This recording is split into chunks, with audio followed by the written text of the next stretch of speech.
this is Spotlight. I am Dina Ventura. And I'm Poch Concepcion, sitting in for Jojo Silvestre.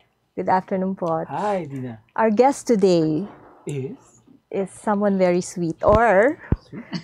someone who makes something very sweet or special. Something we all want. Something decadent. All right. Burnt cheesecake. Cheesecake. Yes. Please welcome Annette Alberto. Hello, everybody. Hi. Welcome to the show. Hi, Annette. Thank you. Hi. So you're very busy. I hear you have a lot of orders for your business.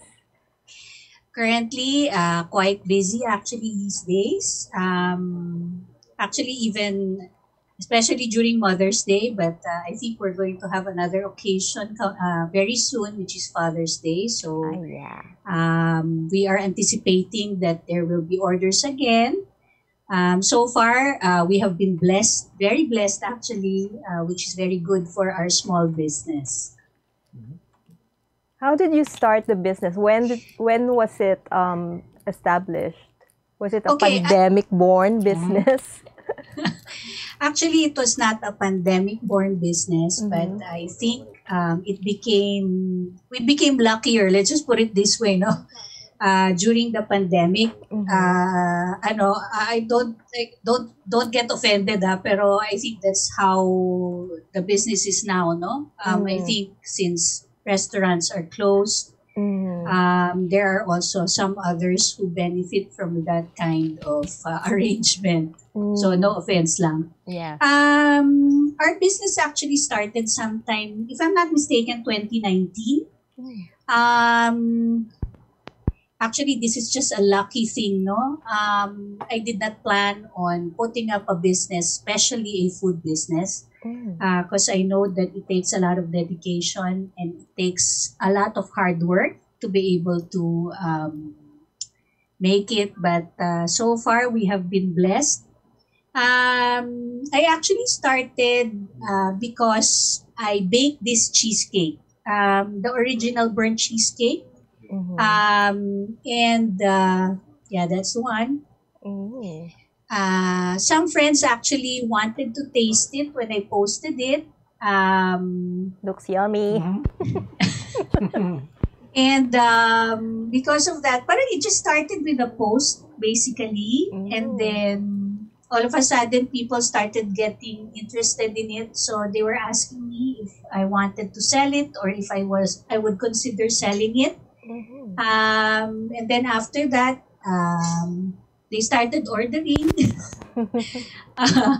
The people in the office actually would kid me because actually cooking and baking is my de-stress activity. So during weekends or at night when I go home from work, because I used to be part of a company that was kind of stressful. It was an HR company. When I would get home, for my family, I would bake and cook. So it started that way. With the encouragement actually of friends, I started selling a bit. And they would call it my night shift. The people in the office would tell me that it's my night shift work. So I actually started that way lang. But there was somebody who was very special who actually tasted my cake and encouraged me really to start selling it. And she actually posted about my cake after, I'm not sure if it's 2 months or 3 months after I was selling. And after her post actually, it became viral. And nako, talagang super thankful. Sino siya? Pero talagang unbelievable, ah. Parang alam ko kung sino. Sino raw siya, Annette? Actually, it was Miss Sharon Cuneta who posted about my cake. Oo nga. Tapos biglang nag-boom. Yes. Totoong megastar siya. Wala akong masabi. Kasi after posting feedback about my cake, parang buong Pilipinas na ata yung nakausap ko for several Galing. days. Mhm. Kasi they started calling, inquiring, ordering. So, parang almost a month and a half. Parang natutulog ako para mga 3 in the morning na Mhm. just to fulfill whatever orders that I had, no? And calls that I would get about inquiries about the cake. So there. So after that, they I would listen kasi to customers eh. So they would give me feedback. Sana you have a small one. Sana you sell slices. Sana you have other varieties. Sana you can sell food. So because of that, I started looking into other things, no? Offering the things that my friends would love to eat at home. Ayun, Look at oh, that. what's Yeah, that's an Oreo mud cake. You know, we just did this, parang parang fun lang. Kasi that afternoon, parang my kids wanted to eat something cold. My helpers were doing some sort of cake. So, sabi ko, oh, sige, why don't we make one? So, I posted it actually and said that just for fun, we want to try this cake out. So we made it. And then I got a lot of comments about it until people started to order. So sabi ko, okay, if you really want to order, okay. Sabi ko, I'm not too sure if you like it, but anyway, if you want to try it, I'll make it. So they started buying the Oreo mud cake, and luckily, there is a following actually for it. The other cakes also that I have, like the fruit cakes, the strawberry, oh, so pretty strawberry cake, and the mango majesty. Those are the ones that are really selling now because of the weather. I think no, because it's hot. Summer. Yes. This one also was requested by a customer. She just said, na, Annette, don't you want to make something that has fruits in it? Alright, sabi ko, can you describe to me what kind of cake you have in mind? So she that started looks good. describing it. And then sabi ko, sige, let's see what I can do. So after that, she liked it. So people started buying it also. So basically, that's really how I develop my bakes, because I think customers also have a lot to say about what kind of products that they want to get from you. So there. So Annette, Very simple, no? you started out with a cheesecake.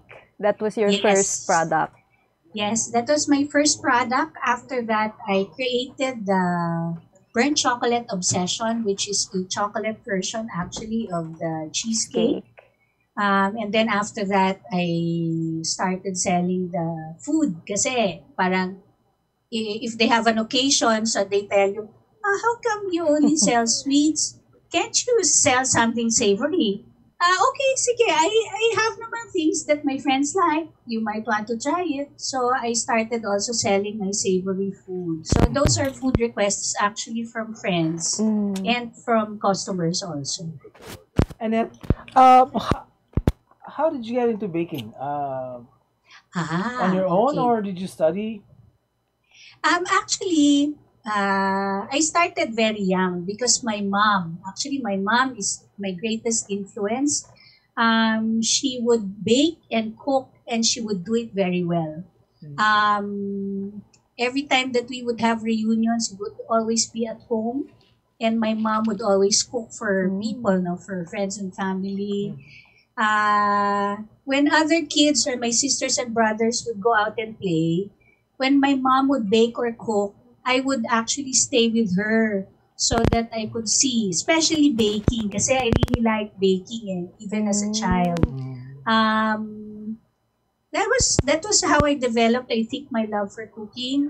Specifically when she already was older na and she couldn't really cook na or bake kasi she was old na.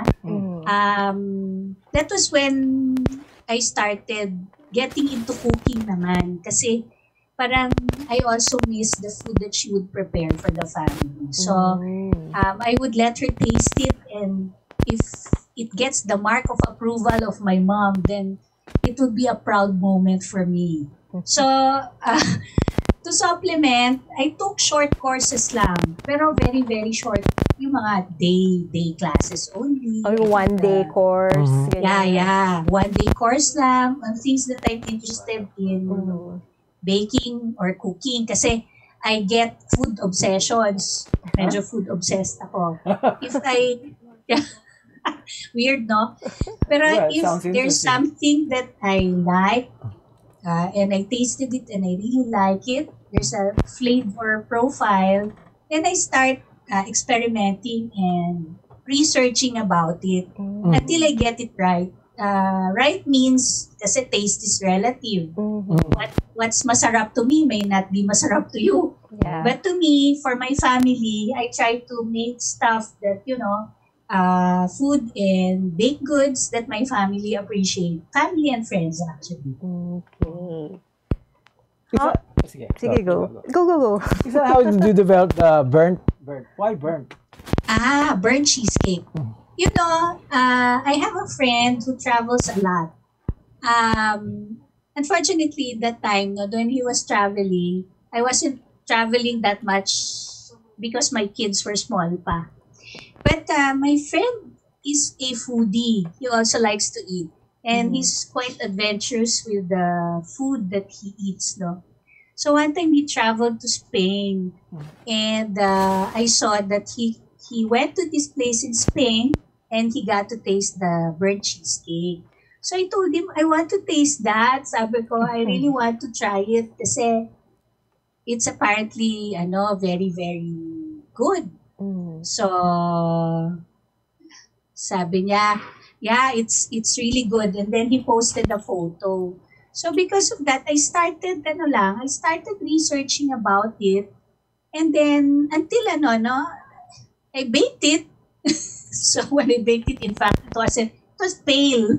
So sabi ko, parang not too happy kasi sabi ko, it's supposed to be a burnt cheesecake, but it's nothing like a burnt cheesecake. So after that, I just experimented. And I would send him little samples of the cake. And then he would tell me, alam mo, masarap, Annette. Kaya lang, there's still something missing. Okay, sabi ko, sige, just keep on baking until one time, I gave him a piece and then he told me, you know what, Annette, sabi niya, this is so nostalgic, he told me. And it really brought me back to my experience in Spain. And I was like, really? Sabi ko, wow, sabi ko, that's something. Sabi ko, I can't believe, sabi ko, that I was able to make something like that. Sabi niya, no kidding, Annette. This is it, sabi niya. You got it. So, Nakuha niya. Yeah, you got it. Nasunog Okay, mo. sabi ko, Nasunog mo. I was so happy. I was so happy kasi I never expected naman. I wasn't really, banking on anything, no? I wasn't really into selling that time. It was just for my own personal pleasure that I was doing. Yeah. And because of that, he posted about it in Facebook. And then that was the time that people started being curious about the cake. Kasi it's something that is, I knew that time, no, parang there were already people who were baking it. But I really didn't get to try any of the cakes that they made. It was only after that I got to try a piece, but it was different. So sabi ko, I guess the cake that I made was really something different, no? And then yun nga, after that, it started going, parang people started to talk about it. I don't know if it were just baka my friends lang, no? But, people would ask me, Annette, do you think your cake will survive a trip to first, Bicol? Sabi ko, maybe we can try. I don't really know, but from the looks of it, mukha naman it's going to stand the travel. So, we started that way. And then, all of a sudden, people started, kasi I have friends also abroad, they started asking, is it possible to bring it to Canada? Is it possible to bring it to Washington? Is it possible to bring it to the Netherlands? Nakarating na sila. Yeah. It went to Paris, it went to Netherlands, it went to Japan, it went to the US, it went to Canada. So, a lot of people actually bought my cakes and brought it to, to give it to their relatives. So, I was saying, wow, I guess it's really good. Uh, Why do you kasi, think it's what makes you, I mean, di ba, I'm sure you've tried other burnt cheesecakes, pero for you, what makes yours special? I think it's because I don't use extenders. So, Ah. I believe kasi if it's a cheesecake, then it should taste like cheese. If it's a strawberry cake, then it should taste like strawberries. If it's a mango cake, then it has to taste like mangoes. It's not like it's a hint of mango or icing with taste of yellow or looks like mango. It really has to taste like the fruit. It has to taste like the cheese.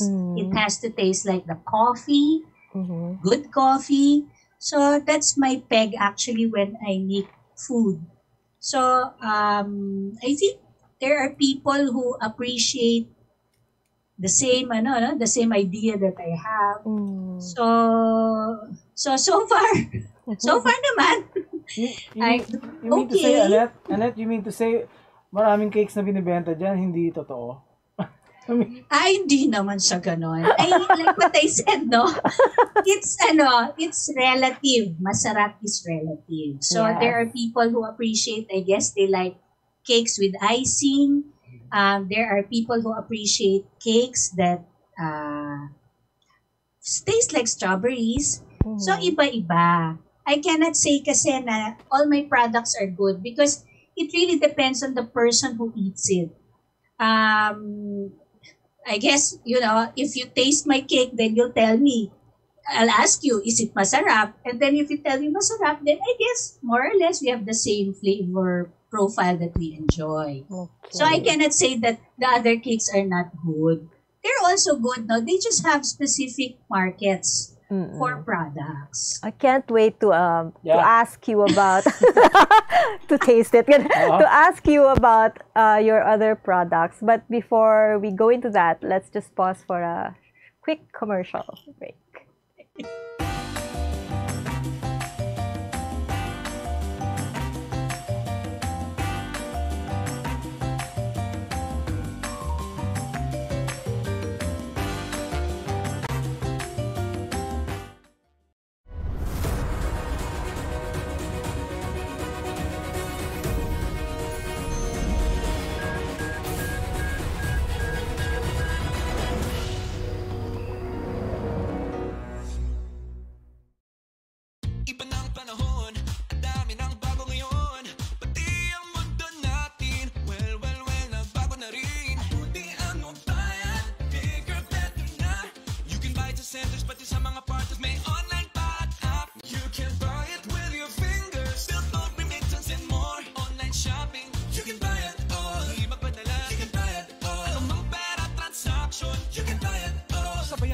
Ng mundo for all your pera transactions, all new Bayan.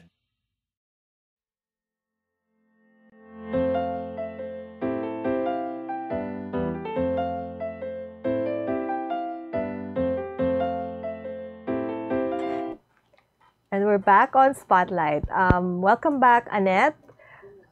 Thank you. We want to know more about the food that you also offer aside from cheesecake.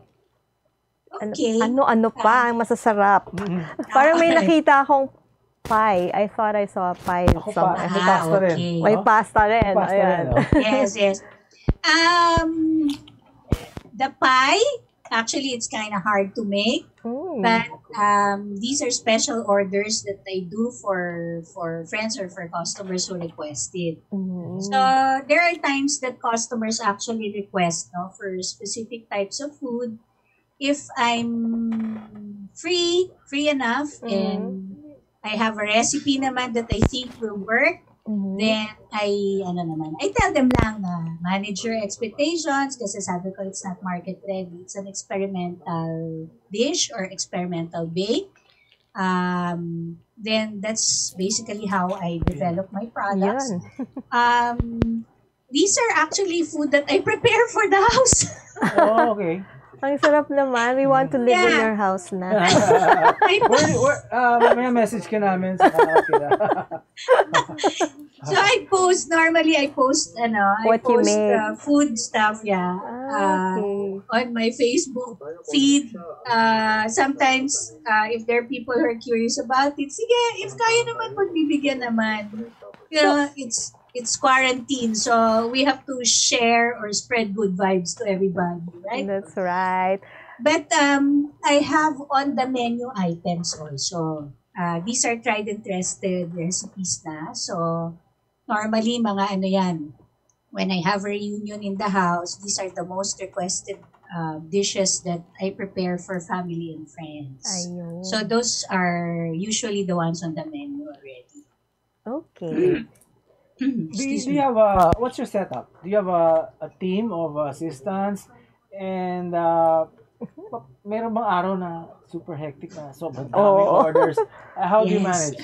Yes, because you still have your regular work. Not anymore. Okay. When you think about it now, when I say not anymore, pero I'm happy, diba? Oo nga. You're now full-time. So you've gone into this full-time Yes. na.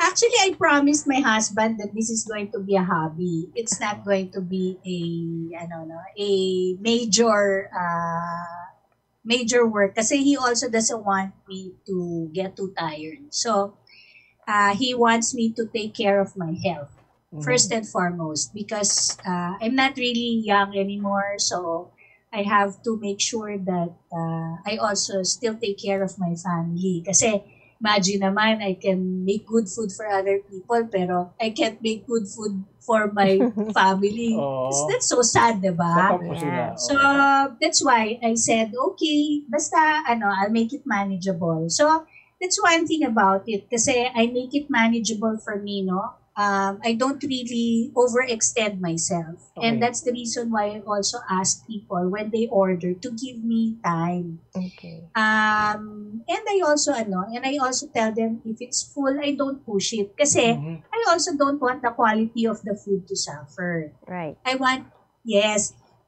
after kasi repeat customers. I'm not really after mass bakes or kasi I can't realistically speaking, no, I also cannot handle mass production. And I'm not really looking at my little business, to be that way as of the moment. So I just want basically to share and make other families also happy. So, paano? Pre-order? Paano yun? Yes, pre-order, especially for food. For cakes, I have a small inventory of cakes. Okay. Specific cakes only that I prepare on a daily basis kasi these are the fast-moving items. Okay. But for other bakes, like for example, for the strawberry and the mango, and the fruit and a cheesecake, I basically ask them to pre-order kasi I want the fruits also to be fresh. That's I also want the bakes. When I promise you, you will experience the textures, you will experience the nuts and all that. I want it to be experienced by the person who will give it, who will buy it pala, or who will get it, no? Oh. Kasi if I promise you texture, then the texture has to come out. At least on the day that I give it to you, I know that it's a good bake because whatever freshness that I want in my bake, you will get it if you eat it on the day or the day after. So, Okay. I have little cards actually on my cakes to describe the bake, more or less the experience that you will get out of it. I started that even before pa, kasi I had to explain actually the concept of the burnt cheesecake. Okay. Kasi, Sige nga, it's explain so mo. funny. Oo. But when people post kasi comments on the Facebook photo, they tell me, ay, ayoko yan, sunog. Hindi ba masama yan, pag oh? sunog? Hindi ba masama? Like, when if food is burnt, di ba, it's bad to eat? Exactly. Sorry. So I had to figure out a way to communicate this experience to my customer. And that's the reason why I have little cards on my cake. Like this. Okay. I don't know if you'll be able to see it now. Ayan. Basically, to explain the experience of the bake, the shelf life, para at least they are also aware. There's nothing like knowing, no? Kasi, and I think people appreciate that, kasi they don't have to ask you anymore how long will the cake keep in the refrigerator, how do I store it. So it's all there in my little card. So you can read it. It's basically also to tell you what inspired me to make this cake. How little stories. Little bits lang, little bits. So Annette, what the burnt? Can you explain it briefly? The burnt part. The burnt cheesecake. Kasi di ba maraming tao gusto yung tutong ng rice, di ba? Sa paella, di ba? Right. Anyway, yours. True. Explain your burnt cake. The burnt cheesecake, actually, it breaks all the rules of a conventional cheesecake. Because a conventional cheesecake, you really have to make sure that the temperature is not so high. You cannot bring it out of the oven right away because it will crack. You actually have to put a bain-marie or you have to parang immerse it in water to cook it para it's smooth. It's different for the burnt cheesecake kasi it has to be high temperature. And somehow, the inside, parang from the crust, the burnt part, it's not really super burnt naman. Pero crispy. It has parang tostado lang. Actually, it's not crispy pero it gives you a caramelized taste to it. Mukhang caramelized. Tapos the inside part, the inside part, it's very smooth and parang camembert cheese-like. Yummy. So when you eat it, actually, parang you get the charred taste na caramel-like from the burnt outside, but the inside is extra smooth and very velvety. So that's what makes the cheesecake, the burnt cheesecake, different. Yun yung idea. So I have another bake which is the burnt chocolate obsession. This one is a play on textures kasi it has a crust already. I decided to put a crust on it. Parang hindi siya monotonous kasi I describe it actually as a rebel bake. Dark chocolate siya. Tapos, the texture of the cake, the inside part is velvety. Pero as you eat, going outside of the cake, parang nagiging brownie-like siya. So, iba-ibang textures niya. It's a play actually on texture and a little bit on flavor also. So, ganon ang, that's the peg of the cakes that I make. So, sometimes, I just think of concepts on how I want the cake to taste, and then after that, I work from that idea. Okay. So that's your original one. Nice. The chocolate. Yun ang ordering ko. Yun. The rebel. The rebel. Rebel. Oops. Hi, Annette. Mukhang may order siya. Are you okay? Yeah, hang on lang for a minute kasi I have a question from the rider. I have to give like... Okay. I'm listening, sorry. Ganyan kalakas ang kanyang. Hindi naman. Pero, I also have to make sure that the customer kasi, happy, of course. Okay. Yung mango, right? Have you tried Have you tried any burnt cheesecake? Kung pwede mo na siyang prepare. Okay, I'm okay na, sorry. Iba-ibang gumagawa. Okay. Sorry. Okay. Hi. Alright. Early pa siya.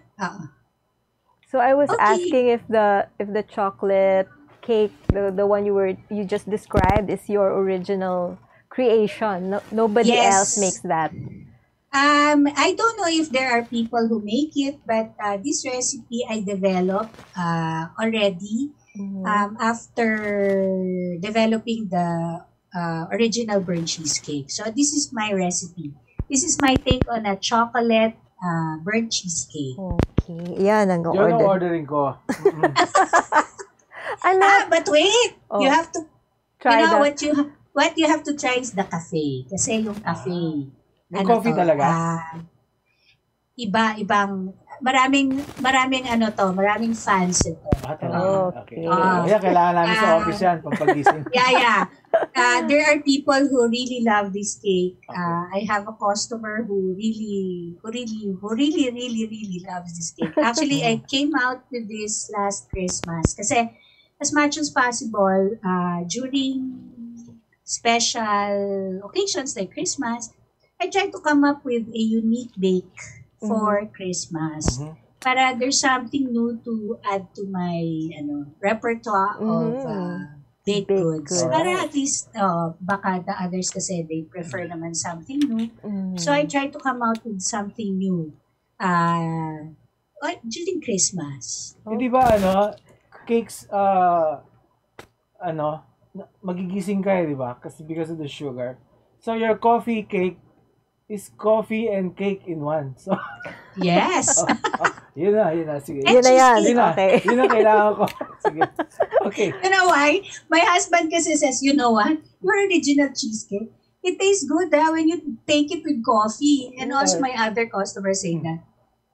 And then they tell me, oh, how come you can't develop something, Two in one. Flavor. Sige, I'll try to make one, Just give me time. Tapos yun, I developed one, so I brought it out. Pero Annette, how long did it take you to develop the original one? How many tries? How many fails? And who tried everything? My family. And my friend, my friend who traveled to helped Spain. me the original cheesecake. Yeah, okay. The original cheesecake, parang actually kasi hindi siya masyadong I can't say that it's simple, no? Kasi there's a degree of difficulty, there's a technique to it. Pero the ingredients are fairly simple, no? Siguro probably about 2 months or 3 months. Pero the burnt chocolate obsession, it took me about 6 to 7 months. Actually, 8 months pa to perfect it. Lalo na the cafe, kasi the cafe started early part of last year. Okay. And in fact, I was about to shelve it already. I was about to park the idea already until there was a eureka moment that when we tasted it at home, uy, masarap. But it has to pass the taster. So I gave it to my friend. And he said, uy, Annette, sabi nga, this is market ready. No kidding. I would tell you, no kidding. No, really. Sabi nga, it's really market ready. Talaga? Yeah. Sabi ko, sige, I'll try to see pa what I can do, I'll send tweaks pa. And then, after a while, yun na. Sabi ko kasi, personally, parang I found it a bit sweet pa. And then, a friend of mine had a chef taste it. And I won't mention any names. And then they said, uy, it's good, but can you lessen the sweetness? So I lessened the sweetness. After that, yun na. You were happy. I got it. You were happy. You were happy. Yeah, I was happy na. Okay, so market ready. So tama-tama, for Christmas, I was able to release it already. So by this time, around how many orders do you have to fill on a daily basis? Oh yeah. I don't naman do super. There are good days and bad days. But my good days siguro mga 15 to 20 cakes, ganyan.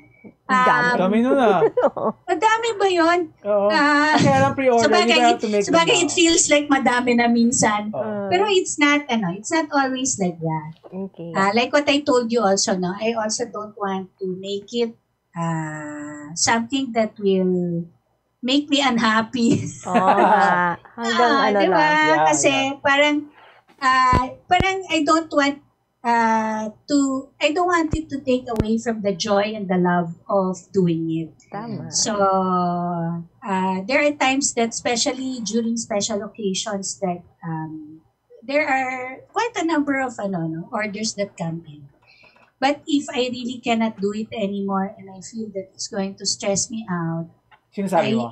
I say no. I'm honest. Kasi I don't want also to give substandard quality that is expected from what I Oh, do. sayang naman, di ba? Building Yeah, I the think that's brand. that's something that that I promised to the customers even before. When I make something and I release it, it also goes through testing. It's not like, I just cook it and then that's it na. Parang it also goes through a period of improvement pa. So, as long as there's a comment, if I can make the customer happy, then it's okay. I'll try to improve on it pa. That's why I don't know if my customers get irritated with me. Sometimes I make them kulit. Not man super kulit, but I ask them, how did you find the cake? Please share your experience para I can also improve. Okay. So I'm very conscious of that. I really like talking to my customers. I don't like when I order, I don't talk to anybody. I want to be able to talk to somebody. So I think that's also how I treat my customers. When they order, when they ask questions, I try to answer it as much as possible, except that sometimes when I'm baking, then it's hard for me to check my Phone. Facebook page or my phone. But as much as possible, I just tell them, I'm just going to complete my bake and then I'll get back to you. So as much as possible, I do that. So until now, parang since you started the business, it's still been the same setup. Like it's just you and maybe some of. Yeah, I have a few girls in my house. I actually do profit sharing with them. Okay. Yes, kasi I believe in sharing. Diba? Kasi if you want to help somebody, won't you want to consider helping people around you? Right. Diba? So I do that. So far I'm happy kasi at least they have extra Income. naman. Tama. And especially because these people, they also support their families. So I also want them naman to have something extra from for themselves. Kasi sometimes parang all na lang the money they send to their families. Wawa naman, diba? That's very nice of you. Yeah. I really believe in that. In fact, as much as I can, no? Sometimes I get tired also, but when I think I want my girls to be happy, so I also think about them. So go lang, push lang. Go lang. Annette, hanggang kaya. Pero I also check, no? Baka ba sila rin nasi-stress out yun. yun, na-mention mo na. What's Annette Alberto like when she's not baking cakes? Ayun. But before you answer, we'll pause for a short break.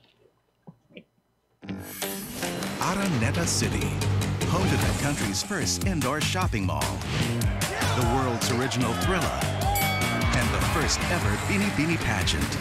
Now a place for your first win, your first catch, your first home, your first big break, your first date, and even your first love. Araneta City, the city of firsts.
Welcome back to Spotlight with our guest, Annette Alberto, talking about her best-selling cakes.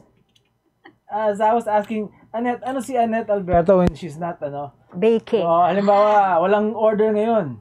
Okay. Anong ginagawa mo? First and foremost, I'm a mom. So we have to think of it that way, no? So when I'm not busy baking, I'm either experimenting on things that parang I have a baking bucket list kasi. Oh, So, still baking. Cake pa rin. Okay. baking or cooking. Okay. That's your life. Of course, normally that's what I do during the day. So once in a while when I'm free, I do billing. Oh, work pa din. Work pa rin. That makes you happy, I guess. Yeah.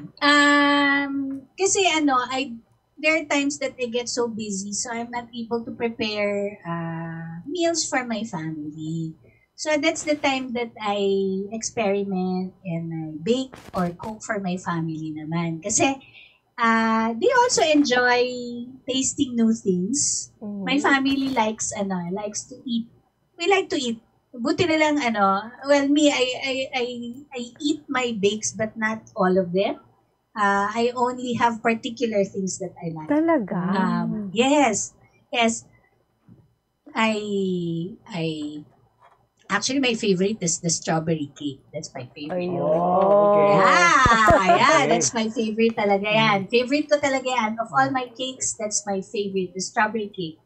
But my family, I share my the favorite cake with my daughter. My daughter also likes strawberry.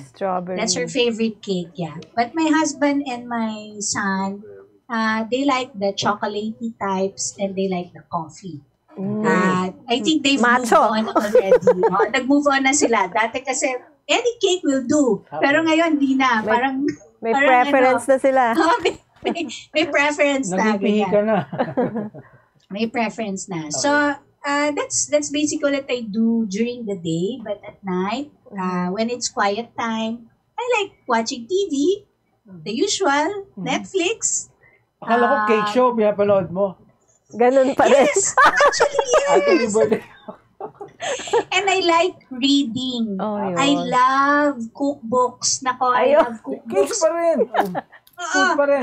Food pa din. I love books. I like looking at, well, I also like shopping. I like looking at Shopee. Okay. Shopee, Amazon. That's for stuff for baking and cooking. Ayun. Bakit kaya, Shopping for things you can use.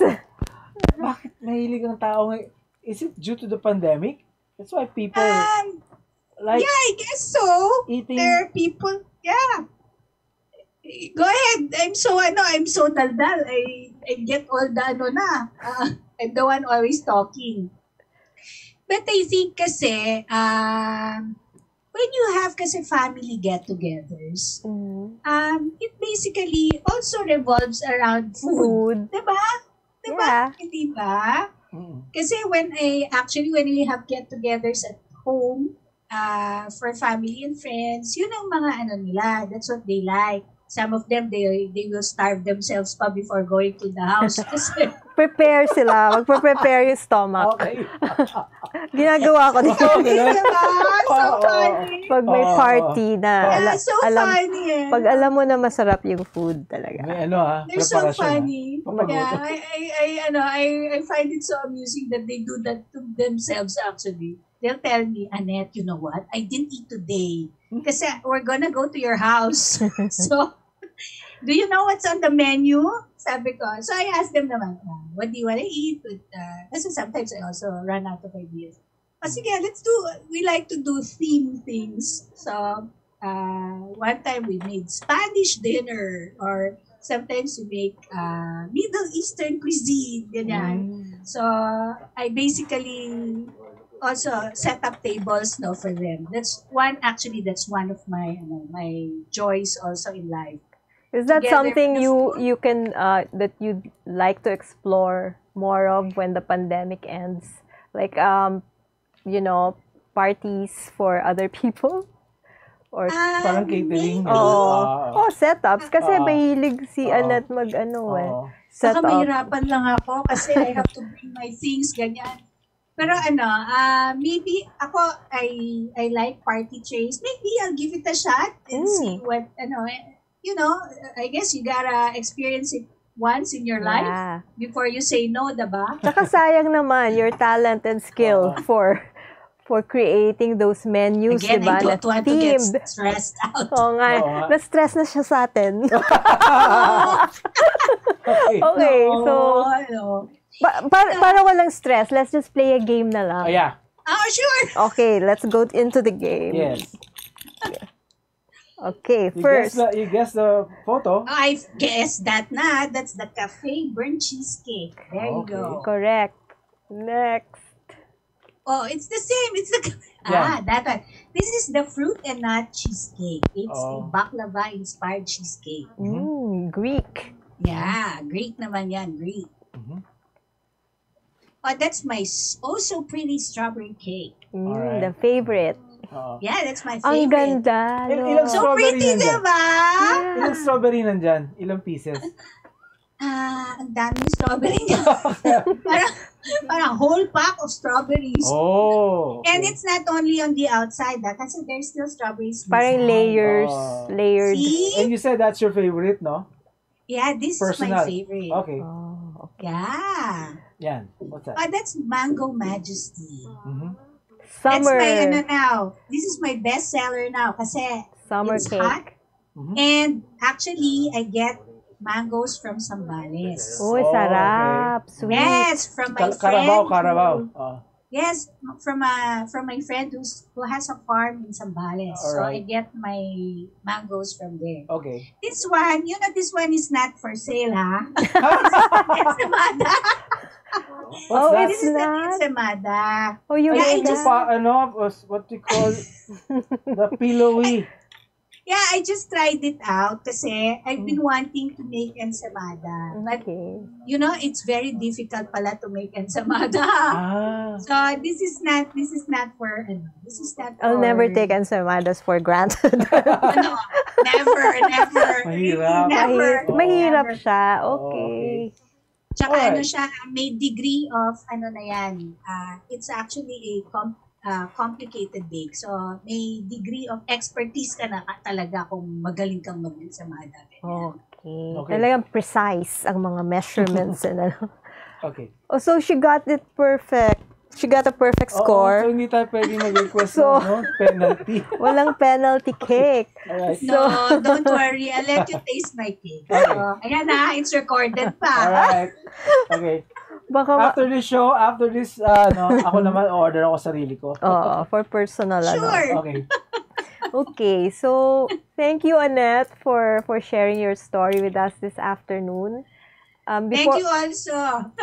Before we end the show, we'd like to ask if you would like to share some words to our viewers today, this afternoon, about your story, you're pursuing your dreams or passions, things like that. Something inspiring. I Papanood think ko sa anak ko to. in my journey of life, Yes. if there's something that you have to keep in mind is, I would always tell this to my employees actually when I was still working with companies. All right. I would always tell them that walang masamang tinapay in Filipino. You should always be open-minded and open to experiences.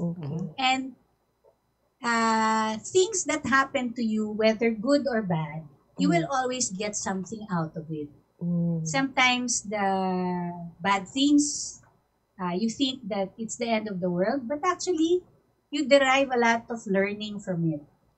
So, to me, parang you also have to try things once in your life, I guess. Wag naman yung bada. Pero, you have to be open. Kasi parang better to experience it than Regret not having.